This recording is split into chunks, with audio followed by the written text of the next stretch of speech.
Hello and welcome back to my channel. You are watching Through My Eyes Beauty, and I just racked up on a few drugstore products that I got from my local BX, and I just wanted to kind of talk to you all on the process, or about the process of me personally finding drugstore items. And I did a mini tutorial kind of showing you how I applied said products. So first things first, I know that these tips and tricks may not work for everyone depending on location and depending on skin tones. We already know that when it comes to the makeup industry in general, they lack shade ranges for a lot of different people. And I deal with a similar problem here in North Dakota.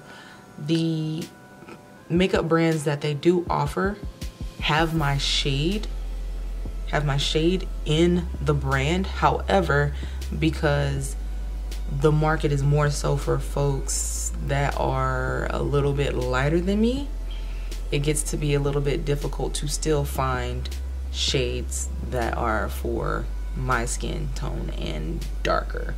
So this is just a few tips and tricks of how I get around that. My location can be helpful and it can be a hindrance. In this particular video, it was helpful. First things first, I started off with this foundation. My location doesn't market as much to people of my skin tone and darker. I was able to find foundations that are kind of close to my shade and also at a discounted price because people aren't really buying them. So this is the Revlon Photo Ready Airbrush Effect. It is originally $12.99 and I picked this up for $6.57. I am currently wearing it right now, and I'll insert a little clip on the application process and what it ended up looking like. It's still just a tad bit light, as you can see, but not too bad off after adding bronzer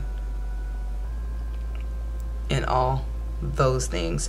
So far, it feels good. Would I say it's airbrushed?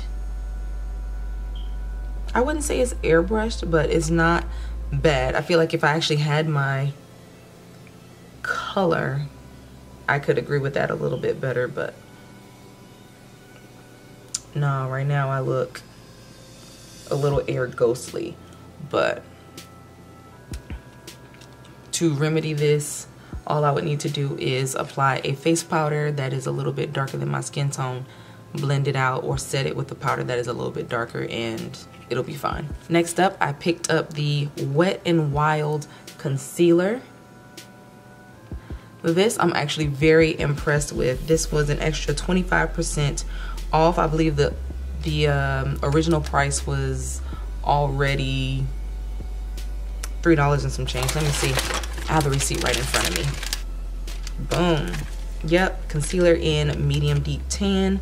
The original price was $2.69, so it took 90 cents. Oh, I lied. The original price was $3.59 and I paid $2.69 for it. I actually picked up two of these because this is closer to my skin tone and it has a yellow undertone. So applying that, I can mix it in with some of my higher end concealers that I've been using that are a little on the light side. I can see myself mixing this with the Maybelline Age Rewind that I've been using, and I'm like, is it kind of too light? Is it, you know, it's been straddling on that line. So on those days where I'm like, I can't do it today, I would use this and mix it in, and the coverage is pretty good.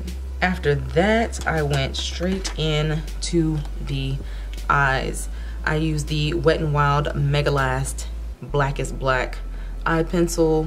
This was an extra 25% off as well, and I paid $1.69 for it. Personally, I am a big fan of black eyeliner pencils. I have quite a few of these, and I like some and I dislike others. So I'm looking for that girl, I can't live without it kind of pencil, and this did a really good job. When they say black is black, I thought it was really, really black, unless it just looked like that against the yellow on the eyeshadow.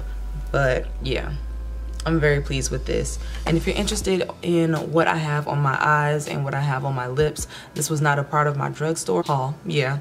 And you can find it in the description bar. So after I tightlined the top, I highlighted the waterline with the CoverGirl TruNaked Duo. And this is supposed to be waterproof, so we'll see how this works. But I used the shimmer cashmere side right on my bottom lash line. It was nice. It didn't take a whole lot of effort for me to get color payoff, but it wasn't as bright as I was thinking it would be. It did its job. It did okay. If I was thinking, I would have used this espresso for my brows, but I forgot I had that in. My bad. So for the mascara, I am using the Milani Big and Bigger Lashes Maximum Volume Mascara. This is my first time using this, and I'm pretty sure y'all are tired of me saying this, but I am very impressed by drugstore mascaras. The benefits,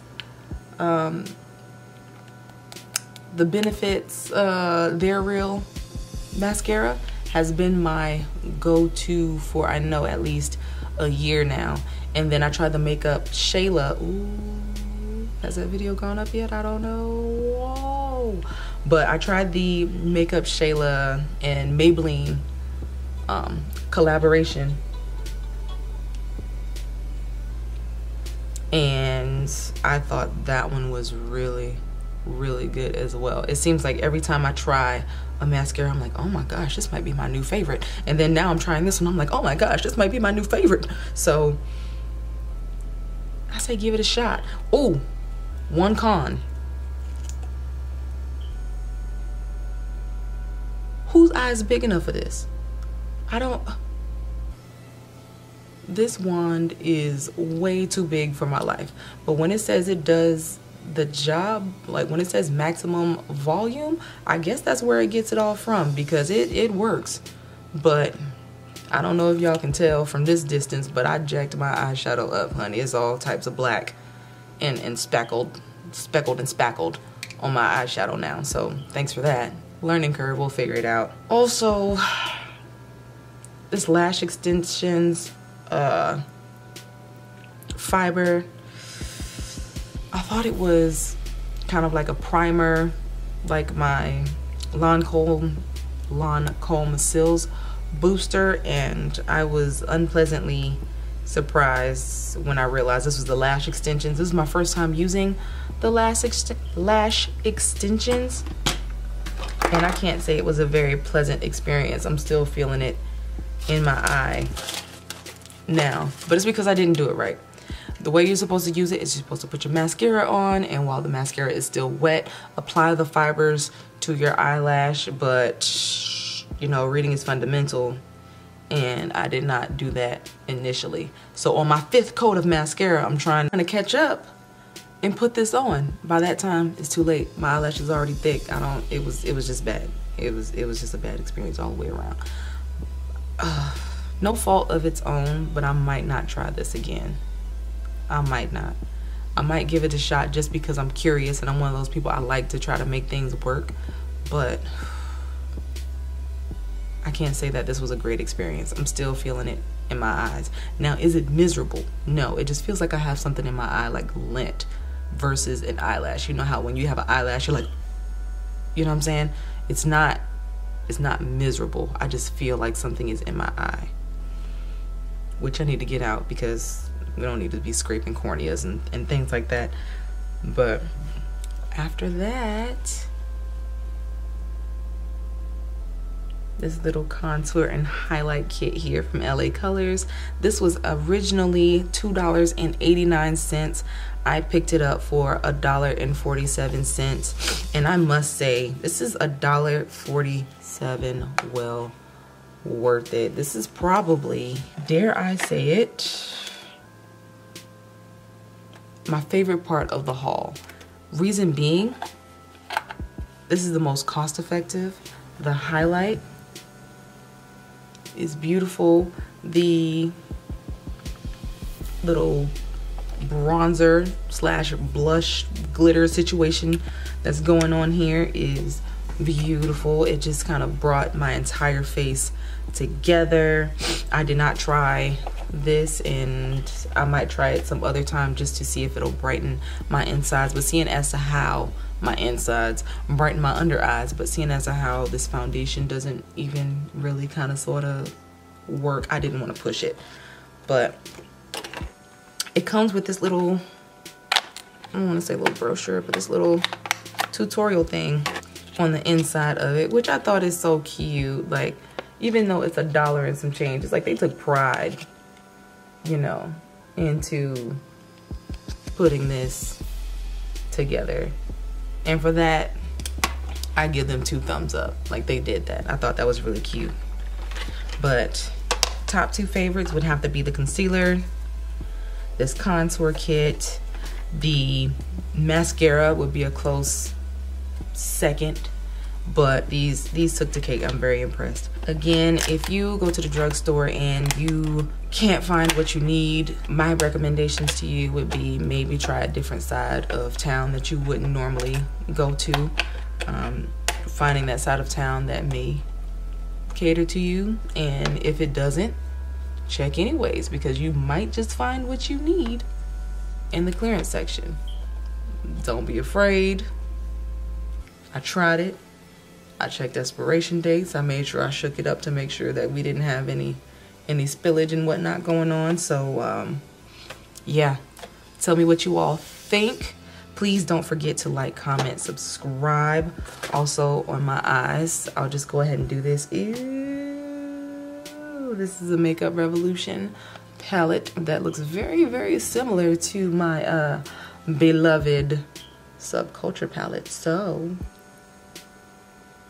if you would like me to do a review on this palette, if you would like me to do a compare and contrast with the Subculture, just let me know. I think I'd be willing to do something like that. And yeah, as you can see, the color payoff ain't bad, honey. It ain't bad at all. Let me know what you think. Be good, be smart, be safe, be savvy, and I'll see you in my next one. Deuces.